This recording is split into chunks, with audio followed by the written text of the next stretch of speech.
The black Mercedes pulled slowly into the driveway of a modest villa in the Swabian countryside, its engine purring through the autumn stillness of October 14, 1944.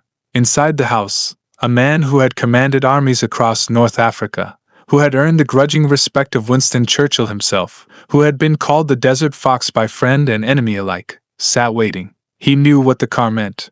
He had known for weeks that it was coming. Field Marshal Erwin Rommel, one of the most celebrated military commanders in German history, had perhaps 90 minutes left to live. The two generals who stepped out of the vehicle carried with them something more final than any court verdict, more binding than any military order. They carried an ultimatum from Adolf Hitler himself, and a small vial of cyanide that would end this story before the sun set over the quiet German hills. But to understand how one of Hitler's most trusted commanders came to this moment, sitting in his home with his wife upstairs and poison waiting in the hands of men he once considered colleagues, we need to go back several months, to a conspiracy that would shake the Third Reich to its foundation and doom hundreds of men who had served Germany faithfully, even brilliantly, throughout the war. The story of Rommel's death is not simply the tale of one general's fall from grace. It is a window into the paranoia and brutality that consumed Nazi Germany in its final year, the impossible choices faced by military officers caught between duty and conscience, and the cold mathematics of survival in a regime that had turned upon itself with the same ruthless efficiency it had once directed at its enemies. What happened to Rommel was both murder and suicide, both execution and mercy, a contradiction that captured everything about the madness that gripped Germany as the Allied armies closed in from east and west. The summer of 1944 had begun with disaster for the Third Reich. On June 6, the Allied forces had stormed the beaches of Normandy in the largest amphibious invasion in human history. Rommel himself had been in Germany on that fateful morning, visiting his wife for her birthday, and he had raced back to France knowing that the defense he had worked so desperately to prepare had been tested and found wanting in his absence. He had argued with his superiors for months about how to stop the inevitable invasion, pleading for the panzer divisions to be positioned near the coast where they could strike the Allies while they were still vulnerable on the beaches.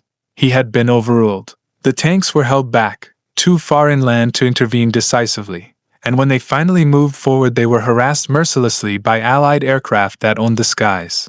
Rommel had seen the future clearly in those first days after D-Day, and the future was defeat. Total, unavoidable, crushing defeat.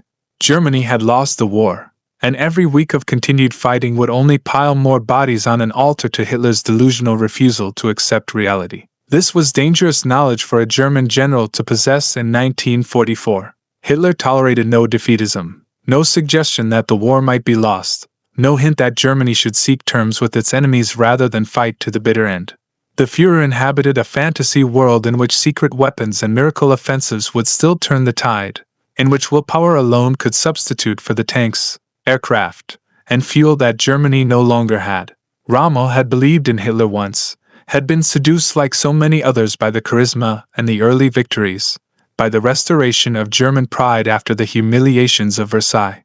But North Africa had taught him the limits of brilliance when facing an enemy with overwhelming material superiority. Rommel had worked miracles in the desert, had run rings around British commanders with inferior forces, but in the end the mathematics of war had ground him down. You could not win when the enemy had 5 tanks for every one of yours, when every ship you sank bringing supplies across the Mediterranean was replaced by 10 more on the other side.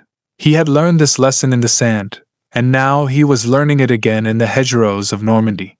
And so Rommel began to speak, carefully at first, to trusted subordinates and fellow officers about the need to end the war. He did not join any conspiracy, did not pledge himself to any plot, but he allowed himself to be drawn into conversations about what might come after Hitler, about how Germany might be saved from complete destruction.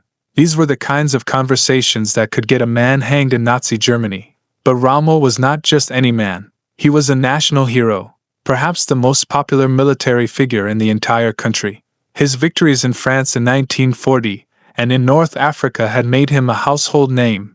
The propaganda ministry had built him into a legend, the dashing commander who led from the front, the tactical genius who could defeat superior forces through sheer audacity. Hitler had used Rommel's fame to bolster the regime, and now that fame provided a small measure of protection, or so Rommel might have hoped. He was careful. He was circumspect, but he was also naive about just how paranoid and merciless the Nazi state had become. On July 17, 1944, Rommel's car was strafed by British fighter aircraft on a road in Normandy. The driver was killed, the vehicle crashed, and Rommel was thrown from the car with severe head injuries. His skull was fractured, his face was torn, and for days it was uncertain whether he would survive. He was evacuated back to Germany, to his home in Herlingen to recover, removed from command and effectively sidelined as the situation in France deteriorated into catastrophe. In his absence, the Allies broke out from the Normandy beachhead, Paris fell, and the German army in the west disintegrated into a fighting retreat toward the borders of the Reich. Rommel lay in his bed, his head wrapped in bandages, his hearing damaged, his career apparently over, knowing nothing of the storm that was about to break over Germany and sweep him up in its fury. On July 20, 1944, a bomb exploded in a conference room at Hitler's headquarters in East Prussia. The explosion killed 4 men and wounded several others, but Adolf Hitler himself survived with relatively minor injuries, protected by the heavy oak table that absorbed much of the blast. The man who planted the bomb, Colonel Claus von Stauffenberg, had left the room minutes before, convinced that Hitler must be dead, and had raced to Berlin to launch the second phase of the conspiracy. The plot was vast and intricate, involving dozens of high-ranking military officers and civilians who planned to seize control of the government, arrest the Nazi leadership, and negotiate an end to the war. But the plot depended absolutely on Hitler's death, and Hitler was not dead. Within hours, the conspiracy began to collapse as loyalists seized back control of key installations. By midnight, Stauffenberg and several other ringleaders had been shot in the courtyard of the Bendlerblock in Berlin. The Nazi regime's revenge was only beginning. Hitler's response to the July 20th plot was a purge of extraordinary savagery and scope. Thousands of people were arrested, tortured, interrogated, and forced to name names. The Gestapo and SS cast their nets wide, pulling in anyone who had the slightest connection to the conspirators or who had ever expressed doubt about Germany's ultimate victory.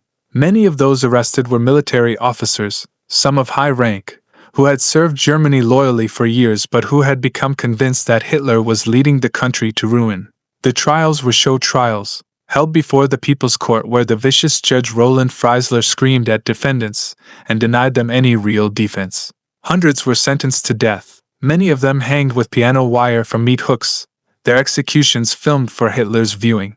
The Führer wanted revenge, wanted blood, wanted to root out every trace of disloyalty in the officer corps and the civilian establishment. The purge would continue until the end of the war, consuming people who had nothing to do with the July 20th plot but who had the misfortune to be named by someone under torture or who had once made an incautious remark overheard by the wrong person. Rommel's name came up during the interrogations. Several of the conspirators had mentioned him, not as an active participant in the plot, but as someone who might support a new government after Hitler was removed. Some had suggested Rommel as a potential head of state, a figure with enough prestige and popularity to give legitimacy to whatever came next. Rommel had never agreed to any such role, had never joined the conspiracy, but he had listened when others talked about these possibilities. He had not reported these conversations to the authorities, and in Nazi Germany that silence was itself a crime. As the Gestapo's investigation widened and deepened through the late summer and early fall of 1944, Rommel's name appeared more and more frequently in the confessions and testimony. He had known some of the plotters. He had been present at some of the conversations. He had expressed views about ending the war that could be interpreted as defeatism or even treason. The evidence was fragmentary and circumstantial, built more on innuendo than on proof, but in the atmosphere of paranoia and revenge that gripped Berlin, that was more than enough. For Hitler, Rommel presented a unique problem. Unlike the other officers implicated in the plot, Rommel could not simply be arrested, tried, and executed. He was too famous, too beloved by the German public. The propaganda machine had spent years building him into a national hero, and to publicly accuse him of treason would raise uncomfortable questions about how such a man could turn against the regime. It would tarnish not just Rommel, but the Nazi leadership that had promoted and celebrated him. Moreover, Rommel had been injured in the line of duty, wounded by enemy action while defending the Reich.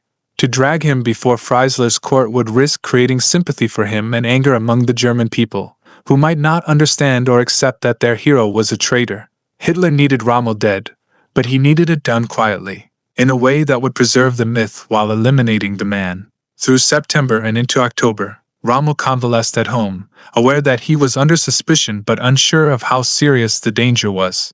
He was no longer receiving visitors or telephone calls from other officers. His mail was clearly being monitored. Friends who had once called regularly now maintained a careful distance.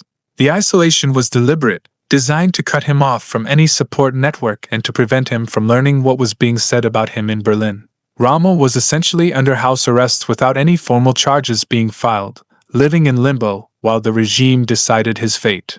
He knew the situation was grave, but even a man as intelligent and experienced as Rommel could not quite believe that Hitler would move against him. He had served faithfully, had commanded armies in Germany's name, had never directly participated in any conspiracy. Surely there would be an investigation, perhaps some uncomfortable questions, but eventually he would be cleared and the matter would be closed.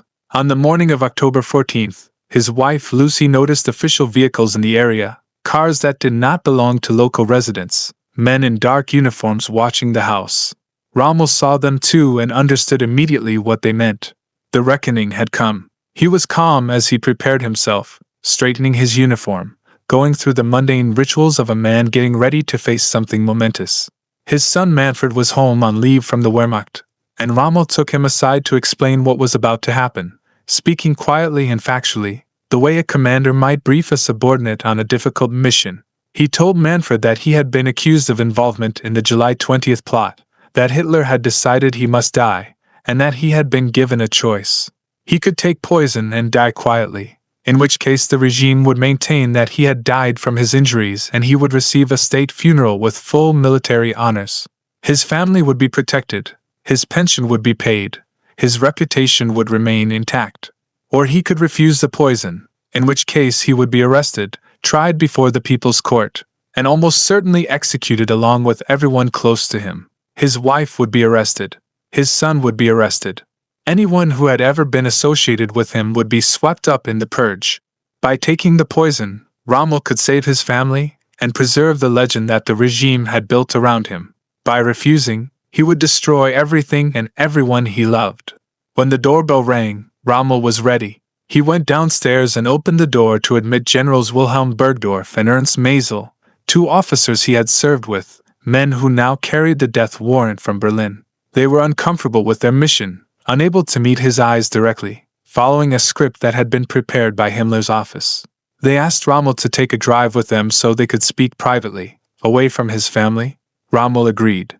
He went back upstairs to say goodbye to his wife, kissing her and telling her he would be back in half an hour, knowing he was lying, knowing she probably knew he was lying but maintaining the fiction because it was the only mercy available to them. He embraced his son and gave him a few final instructions about taking care of his mother.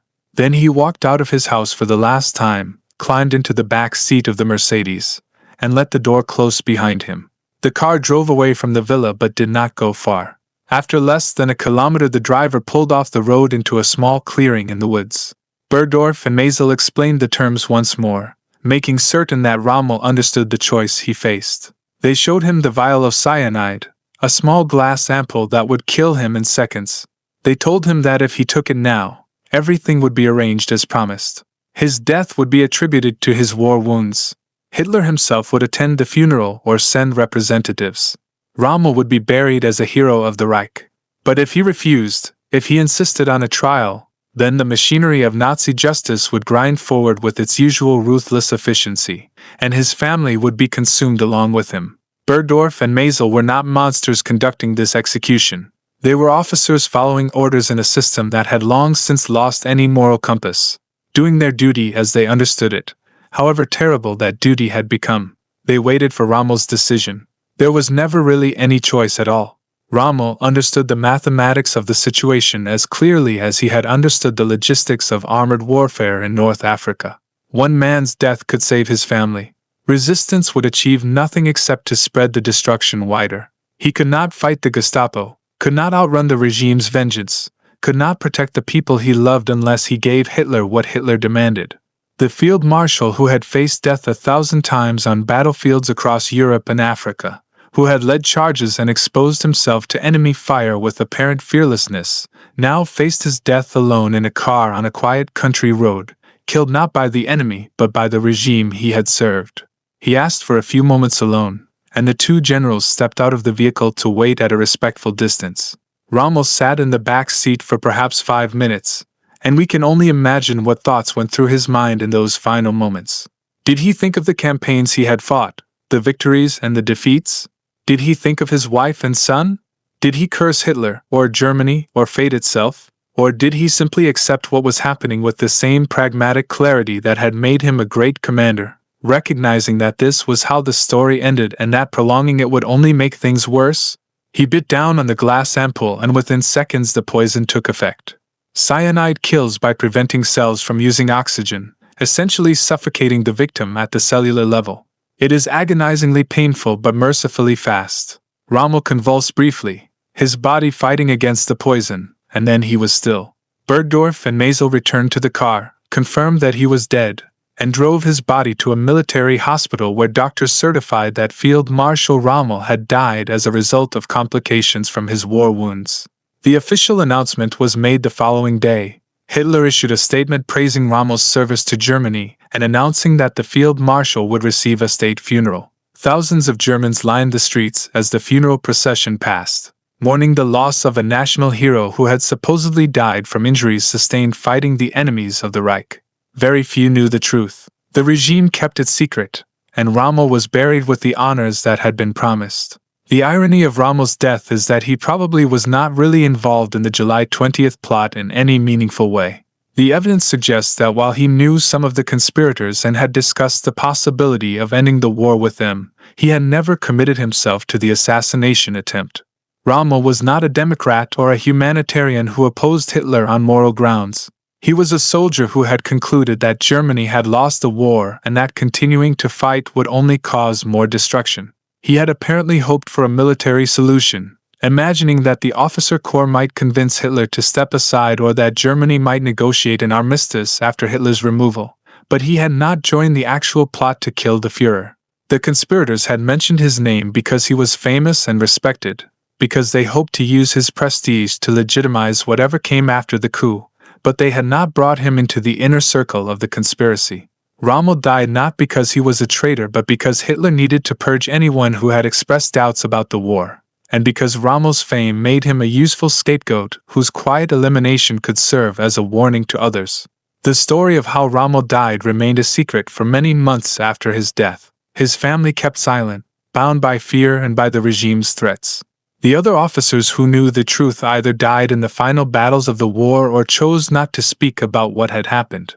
It was not until after Germany's surrender, when the full scope of Nazi crimes began to emerge and when witnesses felt safe enough to talk, that the truth about Rommel's death became public knowledge. Lucy Rommel confirmed the story, describing how her husband had been forced to choose between poison and a show trial, and how he had taken the poison to protect his family. Manfred Rommel, who would later become the mayor of Stuttgart, provided his own account of that terrible day in October when he watched his father leave the house for the last time. The truth about Rommel's death became one more entry in the long catalogue of Nazi brutality, one more example of how the regime turned upon its own servants when they were no longer useful or when they became inconvenient. The question of Rommel's guilt or innocence has been debated by historians for decades. Was he a resistance figure who died standing up to Hitler? Or was he simply a skilled general who happened to be in the wrong place at the wrong time? The evidence suggests something more complicated than either narrative. Rommel was not a resistance hero. He served the Nazi regime loyally for years, commanded armies in wars of aggression, and benefited from his association with Hitler. But by 1944 he had recognized that the war was lost and that Hitler's refusal to accept reality was destroying Germany. He talked about this with others, listened to proposals about what might come after Hitler, but never committed himself fully to any conspiracy. He was guilty of doubt, guilty of realism, guilty of insufficient enthusiasm for the regime's suicidal final stand.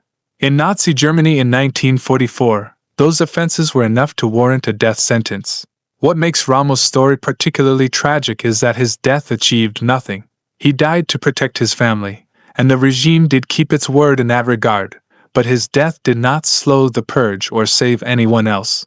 The Nazi regime continued its paranoid hunt for traitors until the very end, executing people in the final days of the war even as Soviet troops fought their way into Berlin. Rommel's sacrifice was personal and private, a father protecting his family, but it had no larger meaning or impact. The war ground on for another 7 months after his death, consuming hundreds of thousands more lives in battles that everyone except Hitler knew were pointless. Germany was bombed into rubble, divided between the Allied powers, occupied and reconstructed. Everything Rommel had fought for, everything he had believed in during his years of service to Germany, was destroyed.